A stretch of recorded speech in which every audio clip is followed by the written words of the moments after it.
madaxweyne Donald Trump ayaa sheegay in uu ka noqday heshiiskii wadamada G7 ee ku saabsanaa dhanka ganacsiga.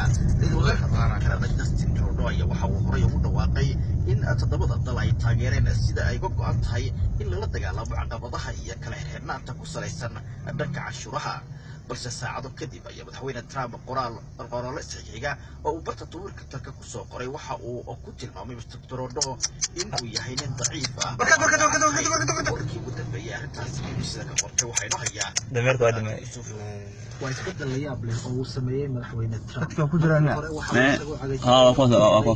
ku saabsan dadkii warmurtiyeedka heshiiskan ayaa waxaa ku dhawaaqay ra'iisul wasaaraha waddanka martigelinaya shirka Justin Trudeau waxa uuna sheegay in dalalkan ay gaareen heshiis dadkii aw kan ku jiraan warmurtiyeed niyo dadka ma aqaan wala ana carrani karo soo fiirin